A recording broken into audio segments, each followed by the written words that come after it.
Oi, gente abençoada, tá tudo bem com vocês? Eu espero que esteja tudo bem com você, com a sua casa e com a sua família. Se esse é o primeiro vídeo daqui do canal que você está assistindo, seja muito bem-vindo. Meu nome é Aline Muse e esse aqui é o meu canal, um canal onde a gente não tem nicho definido, onde a gente fala sobre a vida, sobre as coisas e aonde está Deus em tudo isso. Seja muito bem-vindo ao meu canal. Hoje eu estou aqui de volta porque a gente vai refletir usando uma animação que eu particularmente gosto muito e que fez muito parte da minha infância e que pode ser que tenha feito da sua aí também, se você já passou dos 30 assim como eu, que é Vida de Inseto. Gente, como esse filme me traz boas lembranças. Eu me lembro que quando era criança, o meu pai comprou um videocassete. Olha só como eu sou velha. Meu pai comprou um videocassete e quando meu pai comprou esse vídeo, veio junto uma fita original do filme Vida de Inseto. E se você não sabe, o filme Vida de Inseto ele foi lançado no ano de 1998, tanto lá nos Estados Unidos como aqui no Brasil também. Ele foi lançado no ano de 1998 e foi uma produção dos estúdios Pixar para Walt Disney. Depois do Toy Story. Toy Story veio em 1995, fez bastante sucesso. Logo em seguida, na sequência, 3 anos depois, veio Vida de Inseto, que também foi uma parceria dos estúdios Pixar com a Walt Disney. E também fez muito sucesso. Eu me lembro que Vida de Inseto foi um boom aí nessa época.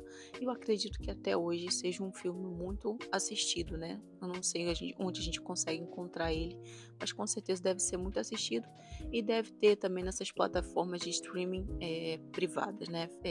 Fechadas. Se você não conhece o filme Vida de Inseto, eu vou te contextualizar sobre o filme. É um filme muito interessante, muito cheio de comédia também. Esse filme se passa em um formigueiro e o protagonista do filme, né, da história, do enredo, é o Flick, que é essa formiguinha azul que você tá vendo aí. O Flick é um personagem muito bacana. Ele é um personagem bem fora da curva, bem fora da realidade dele, porque ele tem uma visão inovadora, ele gosta de criar coisas, ele gosta de sair literalmente da caixa onde ele vive. Então, se as formiguinhas tudo colhem lá as frutinhas, as sementes com a mão, ele vai lá e ele quer criar uma geringonça para poder conseguir tirar a frutinha mais rápido. Só que toda essa boa vontade que ele tem não é vista com bons olhos pelas outras formigas, porque ele é conhecido como uma pessoa desastrada, uma pessoa que mais atrapalha do que ajuda. Só que as intenções dele são muito, mas muito boas com isso, né, de ajudar o formigueiro. Só que ali no meio onde ele está, as pessoas não vê esse potencial nele. Talvez se eu tivesse ali também eu não veria, porque as coisas que ele faz de certa forma atrapalham um pouco. Mas o que acontece nesse formigueiro é que esse formigueiro de certa forma ele é escravizado por um bando de garfanhotos, que são os vilões no caso da história. Não todos os garfanhotos, mas mais o Hopper, que é o chefe da gangue, que escraviza aí o formigueiro da princesa Ata. Então, o que acontece? Elas precisam colher ali os mantimentos para elas, mas precisam colher para os gafanhotos também, que de ano em ano eles vão ali recolher aquilo que as formigas colheram para eles, né? Então é colocado ali numa pedra e eles vão lá recolher de ano em ano isso. O que acontece no filme é que nesse ano em particular, por causa de uma das invenções do Flick, toda essa comida que foi recolhida, ela acaba caindo no lago, acaba caindo na água. E as formigas ficam desesperadas, porque já está se aproximando o tempo dos gafanhotos irem lá e pegarem essa comida, e a comida caiu toda na água, e ao que tudo indica, não teria comida para entregar para os gafanhotos. E o Hopper, ele conseguia manter o formigueiro na rédea a partir dessas ameaças e também do medo. Ele colocava uma espécie de medo, encarcerou aquelas formigas ali dentro do medo. E o Flick é o único personagem inconformado. De repente, mais pra frente, eu vou trazer um vídeo só com lições que esse filme tem. Mas o Flick, ele era o único inconformado ali. Então, o que que ele faz? Ele tentando resolver a besteira que ele fez, ele sai do formigueiro com o objetivo de procurar ajuda. que outros insetos pudessem vir ajudar eles a enfrentar os gafanhotos, para acabar de uma vez por todas com aquilo ali que estava acontecendo. A princesa Ata não acredita nessa capacidade que ele tem, mas deixa ele ir feliz da vida porque na cabeça deles o Flick mais atrapalhava do que ajudava, coitadinho do Flick. Então ele sai, ele tenta procurar ajuda e acaba encontrando uma trupe de circo que ele acha que poderia ajudá-lo ali a enfrentar os gafanhotos, mas logo depois ele descobre que eles só eram palhaços de circo, eles não eram insetos guerreiros nem nada do tipo. Mas eles montam ali todo um plano, um projeto para tentar espantar os gafanhotos de uma vez por todas e acabar com toda essa escravidão que eles sofriam. Só que no final do filme, nada disso dá certo, acaba acontecendo uma série de coisas. Se você nunca assistiu o filme, eu te aconselho que você assista que você vai entender o que eu estou falando. E no final do filme acaba acontecendo o ponto-chave da onde eu quero refletir com vocês, que é quando o Hopper chega, não encontra essa comida, ele descobre tudo o que eles tinham preparado para poder tentar enfrentar ele, né? As condições que eles tinham feito, e o Hopper fica muito chateado e ali coage as formigas de novo e tenta colocar medo nelas, para que elas continuassem submissas a ele, claro.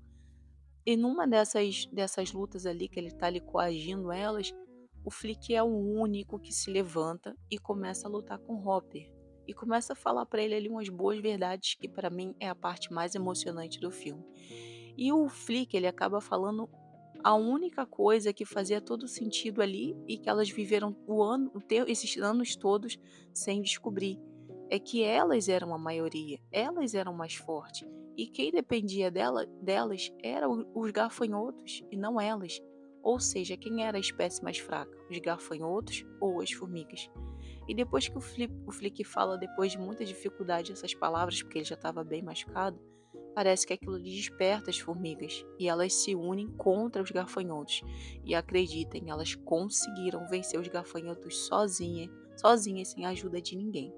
O que eu quero falar nesse vídeo, e usando essa parte final do filme como discurso, é que quantas vezes a gente fica preso em relações de submissão, que a gente fica preso porque a gente não sabe quem somos, não sabemos o nosso potencial e achamos que dependemos às vezes daquela pessoa, ou daquela amizade, ou daquele trabalho, ou daquela condição para poder ficar bem, ou para poder ser feliz, ou para poder seguir a vida. E às vezes uma simples palavra como aquelas que o Flick falou pode despertar que a gente não precisa de determinadas coisas e a gente não precisa se submeter a determinadas coisas, assim como as formigas se submetiam às ordens do Hopper pelo medo, né? Não fazia sentido nenhum aquilo. Então, duas coisas aqui são importantes: como o medo ele é perigoso, como o medo ele pode colocar a gente em situações que a gente não precisa estar, e também o fato da gente não saber quem é. Muitas das vezes a gente não sabe quem somos, o nosso potencial, a nossa capacidade, e a gente acaba se submetendo em situações e relacionamentos e circunstâncias que a gente não precisava passar. Assim como as formigas não precisavam ser escravas dos gafanhotos, porque elas eram mais fortes. Elas é que cuidavam dos gafanhotos, elas é que eram a espécie mais forte ali. E elas não precisavam daquilo. Só que elas precisavam de alguém que dissesse isso para elas, porque até então elas nunca tinham se dado conta disso. Aqui no livro de João, no capítulo 15, no versículo 16, diz isso: Não escolhestes vós a mim, mas eu vos escolhi a vós, e vos nomeei, para que vades e deis fruto, a fim de tudo quanto pedirdes ao Pai, Ele vos conceda. Então aqui nesse texto bíblico está falando, fomos escolhidos, temos que saber quem somos, fomos nomeados e temos um propósito.